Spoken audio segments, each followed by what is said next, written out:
Nouvelle session d'information, les titres.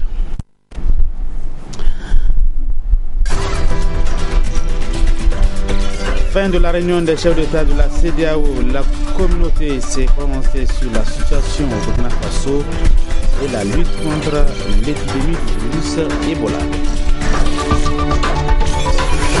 Dans cette édition, nous parlerons de l'éducation avec un coup de gueule sur la montée de l'indiscipline dans le milieu scolaire. Un dossier dans ce journal. Mesdames, Messieurs, bonsoir et bienvenue à cette édition d'information. Accra, la capitale ghanéenne, a accueilli hier la réunion des chefs d'État et du gouvernement des pays membres de la CEDEAO. Deux sujets étaient sur la table de la session à laquelle a pris part le chef de l'État, Issoufou Mamadou. S'agissant du cas du Burkina Faso, les chefs d'État de la CEDEAO ont pris note des conclusions de la visite au Burkina Faso de trois chefs d'État. Hassan Saleh Moussafa. Les chefs d'État et de gouvernement des pays membres de la CEDEAO ont réaffirmé leur engagement pour la préservation des institutions démocratiques et les principes de gouvernance constitutionnelle et d'élection démocratique tels que contenus dans le protocole additionnel de la CEDEAO sur la démocratie et la bonne gouvernance.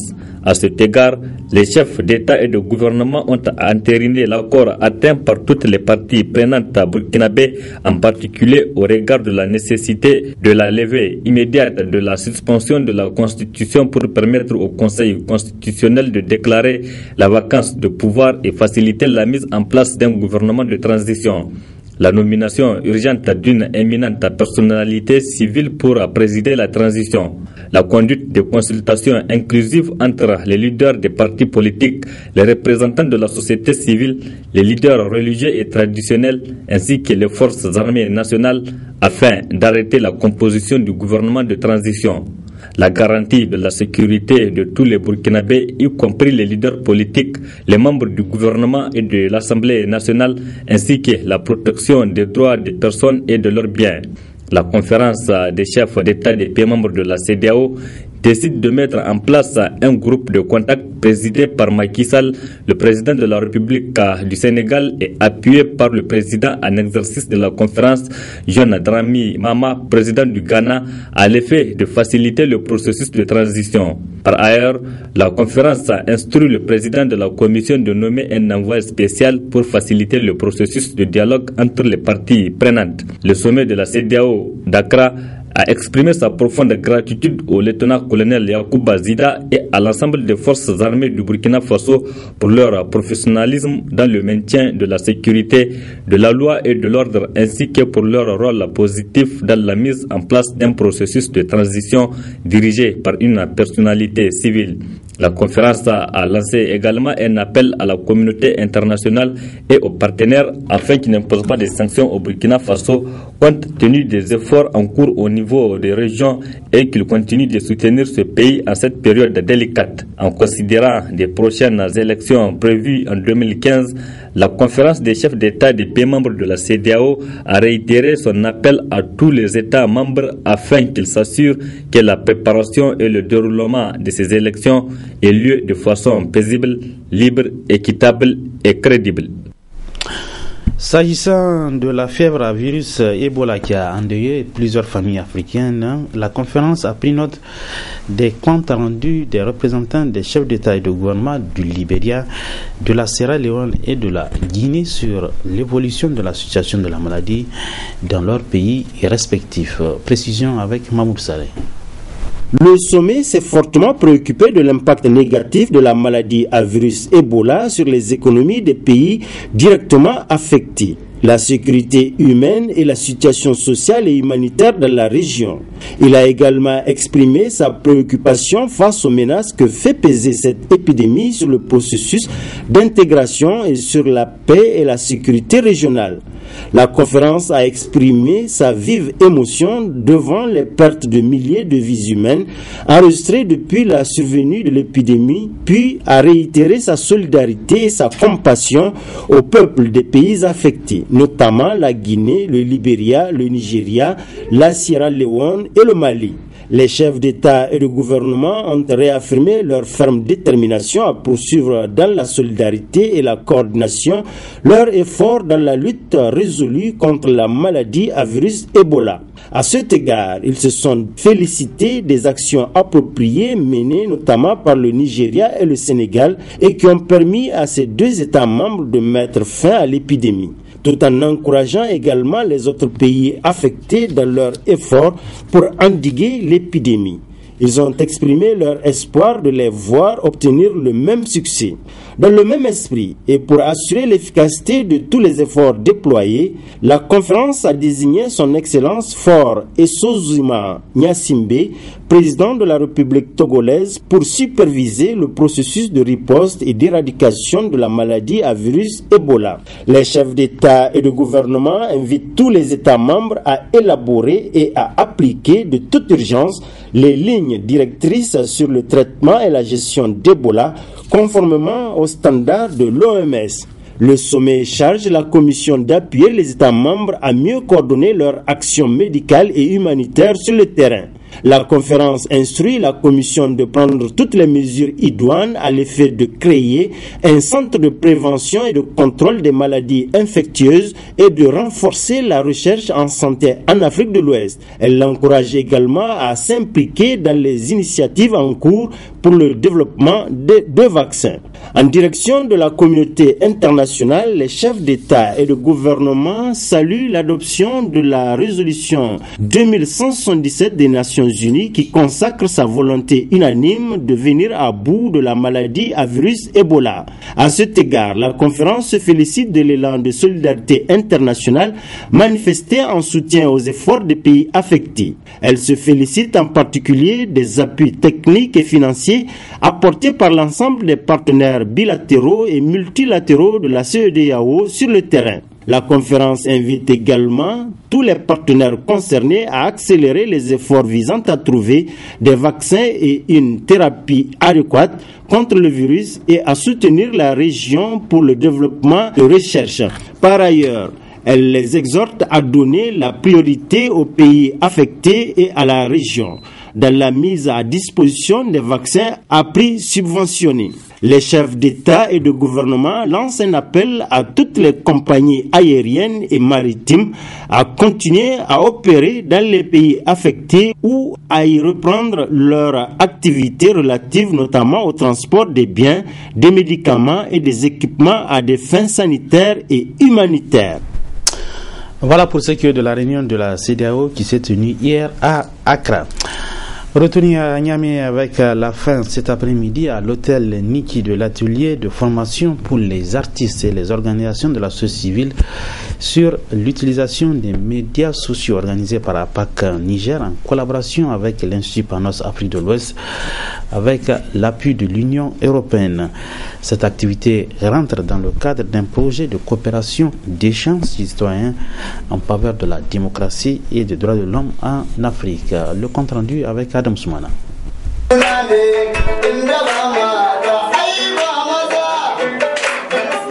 5 jours durant, ces artistes, comédiens et musiciens ainsi qu'autres acteurs de la société civile nigérienne étaient à l'école de l'utilisation des médias sociaux sur les droits de l'homme. Une formation qui a porté ses fruits, comme en témoignent ces projets présentés par quelques séminaristes à la satisfaction du chef du projet. À l'issue de cet atelier de 5 jours, les participantes et les participants ont conjugué leurs initiatives et leurs talents pour produire les blogs qui viennent de nous être présentés. Au vu donc de cette présentation, l'APAC Niger n'a aucun doute pour la contribution du Niger à la réussite de cet ambitieux projet. Les bénéficiaires de leur côté se réjouissent de cette initiative de l'Association des professionnels de l'audiovisuel et de la communication du Niger. Vraiment, moi, avant de venir ici, je croyais connaître un peu tout ce qui est informatique. Mais le premier jour, quand j'ai mis pied dans la salle là, je me suis rendu compte que je ne connaissais rien au fait. Vraiment. Et tout ça là, c'est pour dire que ce que j'ai appris, c'était vraiment énorme. C'est quelque chose de grandiose, vraiment.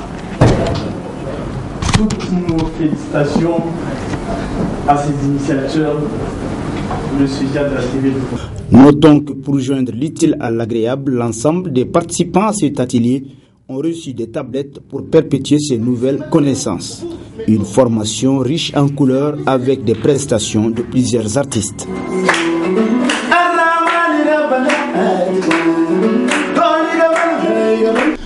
L'actualité dans nos régions, au lendemain des attaques qui ont eu lieu la semaine dernière dans le département de Walam, les populations de cette zone respirent à présent l'accalmie. Les FDS ont quadrillé la zone selon les autorités régionales. Après le dernier événement, il y a eu lieu la nuit de jeudi 29 octobre. Vraiment, maintenant, la situation est maîtrisée. Nous avons pris toutes les dispositions sécuritaires dans le département. De façon que maintenant, ça va. Nous pouvons dire que tout est bien passé. Maintenant, ça va. Après, il y a eu beaucoup d'interventions militaires dans la zone. La zone est sécurisée. Les populations vont à leur occupation. Et comme ils ont été sensibilisés, ils savent pertinemment que tout qui est arrivé, et on a pris des dispositions pour contrecarrer les éventuelles attaques. Parlons éducation dans cette édition. Nous nous sommes intéressés cette fois-ci au phénomène d'indiscipline qui gangrène le milieu scolaire dans notre pays depuis quelques années. Une situation inquiétante qui doit interpeller tous les partenaires de l'école, n'est-ce pas, Asman China? Incroyable mais vrai, l'indiscipline prend de plus en plus de l'ampleur dans nos écoles. De nos jours, les élèves ne respectent pas les enseignants. Ces derniers sont parfois même agressés par leurs élèves. Une situation inquiétante car l'école est reconnue comme étant un lieu d'éducation et d'instruction par excellence afin de former des hommes utiles pour la société. De l'avis des acteurs de l'école, cette situation découle de la faute aux parents et à la perte de certaines valeurs sociales. La première discipline, la première culture de la discipline se fait au niveau de la famille. Quand au niveau de la famille, le père et la maman s'occupent véritablement de la discipline de leurs enfants, partout où ils vont, quand ils constatent un aîné, je dis bien un aîné, à plus forte raison lorsqu'on parle de ton professeur ou de ton maître, c'est que les enfants ne peuvent que s'agenouiller. Actuellement, moi aujourd'hui, j'ai encore le complexe quand je croise mon professeur, j'ai l'envie de croiser les bras avant de le saluer. Mais pourquoi nous ne pouvons pas cultiver ça? Pourquoi ça ne peut pas continuer? Parce que tout simplement, les parents sont en train de démissionner. Alors hier, au-delà de nos parents, tout l'environnement de l'enfant est pris en charge en ce qui concerne, prend en charge l'éducation de l'enfant. Aujourd'hui, la société est en train d'abandonner. Et aujourd'hui, dès que certains parents, dès que un de leurs voisins frappe leur enfant par indiscipline, c'est eux-mêmes qui viennent contre-attaquer le voisin. Vous voyez, tout ça là, c'est une véritable démission des parents. Et la rue aussi, particulièrement dans un milieu comme Niamey, il y a beaucoup de débauches, il y a beaucoup vraiment d'infiltration. Il faut nécessairement que les parents vraiment prennent en charge. Les pédagogues pensent tout de même que ce phénomène peut être éradiqué en adoptant quelques mécanismes. C'est vrai aujourd'hui la nouvelle pédagogie. La nouvelle pédagogie dit que le châtiment corporel est l'expression de la faiblesse et l'expression d'une carence de l'enseignant. Et nous-mêmes, nous sommes d'accord, il faut plus continuer à châtier les enfants, à frapper les enfants, mais nous pensons qu'il faut aussi créer les conditions pour que les enfants, lorsqu'ils sont indisciplinés, il faut comprendre des mesures pour que eux et leurs parents soient corrigés pour que nous le fassions. Sinon, si un tel environnement s'installe dans un établissement, il n'y aura plus de classe, il n'y aura plus d'éducation, il n'y aura plus de savoir. Les parents, vous êtes interpellés. Vous avez l'obligation d'inculquer de bonnes manières à vos enfants de leur bas âge. Nous vous proposons à présent ce reportage sur les échos des luttes et mouvements citoyens au Niger. À l'extérieur, en effet, l'engagement des citoyens nigériens pour les nobles causes est bien suivi et bien apprécié hors de notre pays. C'est un reportage signé Abdelrazak Idrissa. Les premières grandes mobilisations citoyennes au Niger de l'ère démocratique remontent à 2005, où des structures de la société civile se sont dressées contre les mesures impopulaires des gouvernants. Récemment encore, les citoyens ont fait bloc derrière les organisations de la société civile pour exiger du gouvernement qu'il fasse appliquer aux géants du nucléaire français Areva les lois du pays en matière d'exploitation des ressources minières. Toutes ces actions ont eu et continuent encore d'avoir des échos parfois lointains. Il y a pas mal d'échos du travail du Niger, du mouvement syndical et de Rotab, de la société civile, sur le travail qu'ils font, lesquels il faut le saluer. Et nous essayons de notre part de contribuer à ce travail, en tout cas de l'appuyer. Donc effectivement, nous suivons ça en Belgique parce que c'est quelque chose quand même de très valable et très précieux. Il faut aussi noter les bonnes pratiques. Je crois qu'il y a déjà eu des résultats. Nous avons suivi ça même sur la télévision, que Areva a dû, sous pression de la société civile, le mouvement syndical et la société civile ont pu mobiliser la population nigérienne pour cette redevance minière de Areva plus agrandie pour le développement du pays. Venus à Niamey pour travailler avec leurs partenaires locaux, les responsables syndicaux belges apprécient bien la synergie d'action entre syndicats et structures de la société civile au Niger. Nous sommes partenaires de la Confédération nigérienne du travail et à travers ça, nous apprécions le travail qu'ils font avec Rotab. Ce n'est pas dans tous les pays du monde qu'on voit une bonne coopération entre la société civile, représentée par Rotab et par le mouvement et avec le mouvement syndical sur des enjeux de protection de l'environnement et plus large, ce qui est très important aussi, la juste contribution fiscale des entreprises minières au développement du pays. Il n'y a pas, comme je disais, pas tellement de pays où tu as ce genre de coopération, ce mouvement syndical, société civile.